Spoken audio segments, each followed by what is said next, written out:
Hello cowboys and cowgirls, welcome back to my channel. It's yet another beautiful bright day. I really missed you guys, it's been a minute.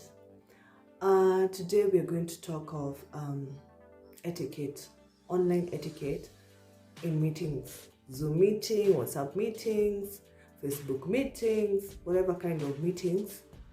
We are about to get used to the new norm for you doing business online or having meetings or having classes online, and it's not something that everybody is used to. So I thought it's good I share some few things I've learned or few things I noted that if you utilize them or you use them, they're going to assist you in one way or another. With no far much ado, I'm going to start right now. And before I start, kindly subscribe to my channel. Basically talk of lifestyle, everything nice, travel, inspiration. That is all about my channel. So if you haven't subscribed, please subscribe to my channel. And for those who have subscribed and always take time to watch everything that I upload, I really appreciate you for taking your time. I really do appreciate, and any minute of you is not wasted. So with no much ado, thank you for staying and being supportive. Let me give you the points that you need to look out when you're doing your online meeting.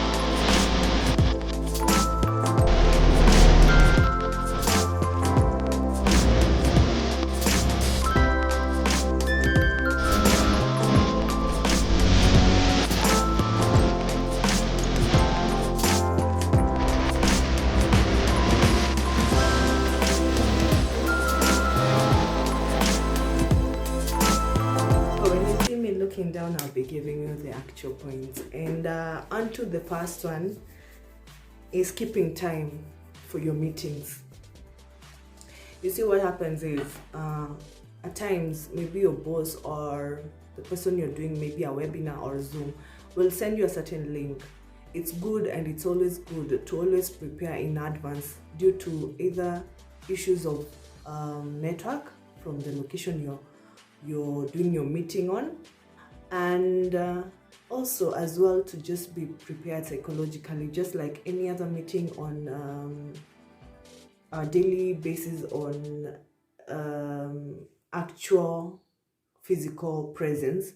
You normally prepare yourself in advance for the sake of psychologically being prepared what you're doing.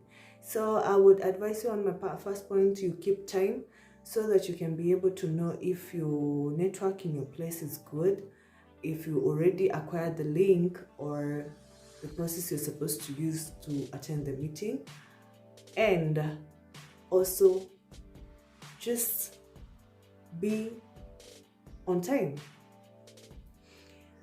My second point would be dress appropriately. Dress up for the meeting. In these recent times, people are just ignoring the fact, oh, I'm working at home, I'm working from home, so there's no much ado I can do for my grooming or doing any nice look or outfit. Well, let me tell you people, you need to dress up for the meeting online. You need to dress. Is one of the best etiquette ever. You need to look good, because you're finding yourself that you're in a meeting and in the process you have a pajamas or you have the head wraps. Okay, I'm not talking of the head wraps that are official, I'm talking of like stocking head wraps, and that is one thing that is not looking good. We don't need to ignore that, the fact that you're still working from home, that you need to look good for yourself, feel like you've just gone for that office meeting like you normally do in other boardrooms. Assume your house or assume your sitting room or your room that is a board meeting, and dress appropriately for the meeting. That is my second point. My third point, if you are not the host of the meeting, or you are not the one who's addressing the people, kindly remind yourself or always remember to mute your speaker. You mute your microphone so that you can be able to let the person who's addressing the meeting not be distracted maybe by your background. And if you really want to communicate, you should always use the chat room, because sometimes you find you are having a meeting which is very serious, but on the background your children are screaming out, or the dog is barking from behind, or your cat is crying out down there, and it's not a good thing for online meetings because it looks like there's no professionalism in it. So that is my third point. I would advise someone before you go for a meeting, if you're not the one who is addressing the meeting, kindly mute your microphone. Yeah. So the fourth point that I've learned this season is always look for a quiet room. A quiet room is a place that you can be able to do your stuff or your meeting. Again, those are Zoom meetings and webinars and all that, where there's no much distractions. You can't, in a quiet room is quite, you're able to concentrate and focus on what you're really actually discussing in the meeting, and you'll have all your attention. Despite being not physical in the meeting, you'll be, at least it's some kind of way you feel like you can really, you're in one of the boardrooms, and you'll be able to focus on what you're discussing on the meeting. So that is my fourth point. You focus on being in a meeting. Number 5, position yourself. What do I mean by position yourself? Not many people know how to it is a familiar setup. It's not a familiar setup for very many people, and not many people are used to cameras. In short, many people are camera shy, and this is the new season that you're learning how to face the camera and look at a person who's not even next to you. He or she is very far.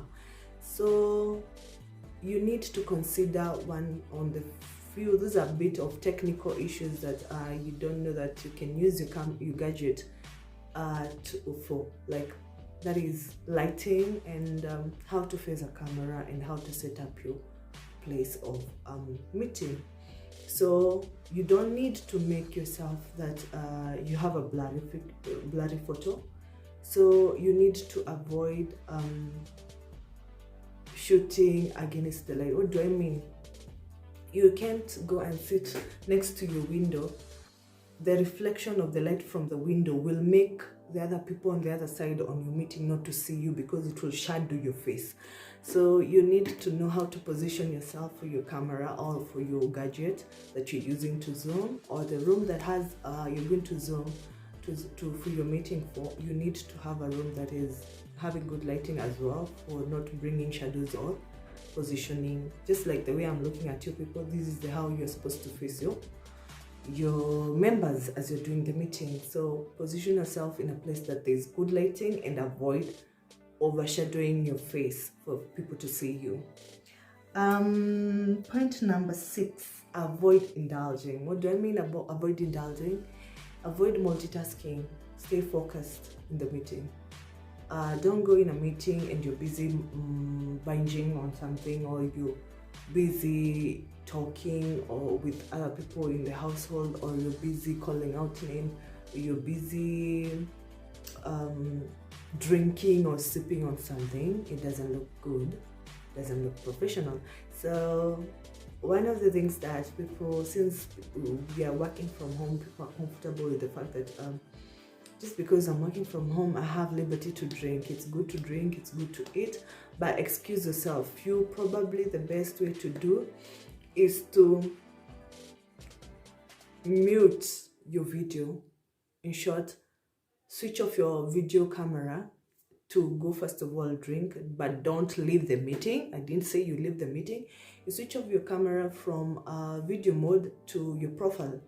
And again, that concentrate on which kind of profiles you put on your section of Zoom or scheduling your Zoom. You should have appropriate professional kind of profile pictures. Profile pictures are pictures that anybody, even if they can't see you live, they can see the actual image of you and feel your presence. So while you are trying to do Zoom meetings, avoid indulging in too many things like eating during the meeting or drinking during the meeting or conversing other people members, like you distracting, you're not facing the camera. You should best switch off the camera, but don't leave the meeting, and put your profile picture and go to do some drinks or few things you want to do. Number 7, I have 10 points. That's why I'm looking at, not to confuse. So number 7, use chat box. Use chat box. Make use of your chat boxes. Below your Zoom meeting session, there's usually a small box written message. You need to point out a point or an order of correction to whoever, to the host who's speaking, or to whoever you want to pose a question to, instead of opening your microphone and interrupting his or her talking during the meeting. It's best to use your chat box, in that you can write something, people will see from the other side, or the host will see, and will give you a chance to unmute your microphone, and you'll be able to communicate what you wanted to communicate to the rest of the people or the rest of the members in the meeting. Make use of the chat spots or chat boxes than just interrupting the meeting, just shouting in the midst of the host while they are talking. This is one of the courtesy. Number 8, do not leave the meeting unceremoniously. We have a tendency, because it's at home, you assume you're at liberty to just walk out and maybe go to the clock room, or you go to the restroom. I prefer don't leave unceremoniously. Like I said, if you're truly pressed and you don't want people to notice that you're leaving the meeting, always mute the video chat. You can mute the video chat in the process that you can't see me walking out. Just don't stand up and walk out on people while you're in a meeting. Just it's very rude. It's more of like you have left your office. It's like just saying I've resigned from the meeting, and it really doesn't put a very good picture. It looks quiet. It really looks awkward. So those are the few things that you need to consider. If you really want to move out of the meeting, I just don't need to walk out on you people. I can mute the video and just excuse myself, than just leave unceremoniously without excusing myself. Number 9, one of the least things I should have said in the beginning. You need to have always backup plan for your power, because you might be going for a session of like 2-3 hours meeting, and you don't want to be in a process or in the scenario whereby you are busy there giving out a point and then your gadget blacks out. You leave people hanging. Nowadays it's like more of like we're conversing, like we are actually in a place, we're in a certain location. That is so rude. Like, it looks so rude while you're busy there giving out your point, or you're giving out your idea, and people are really attentive listening to you, and then all of a sudden the gadget decide to go off.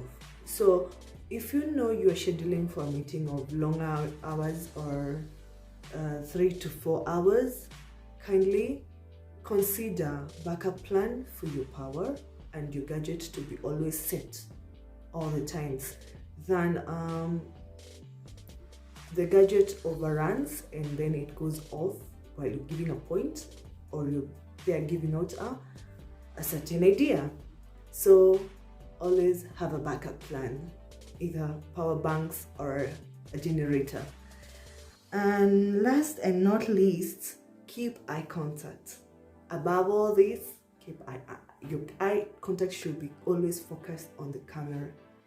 Don't be shy. Don't be like all the time you're busy there and someone is giving a meeting, you're looking other sides, you're not even concentrating. Try to look eye contact. It makes the host or whoever is giving out points to feel like all the intention is on him or her, and you're focusing on what he or she is saying.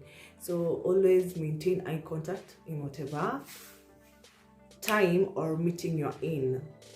With no much further ado, that's all. That's the few 10 points I thought to share, and I hope it will help 1 or 2 people who are not yet used to this. And let's enjoy this season. Let's enjoy the new norm. Doing meetings in boardrooms, it's okay, but now if we're going to be doing meetings online, let's embrace the new technology and the new norm with this COVID-19.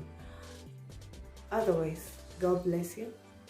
It was good sharing with you. Please subscribe, share, and hit the notification bell.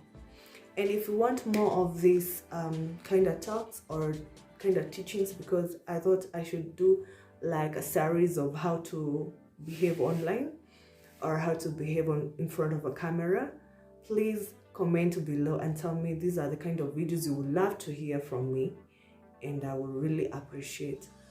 Today shout out goes to Edwin Gachi. Thank you for supporting me all the way from the United States.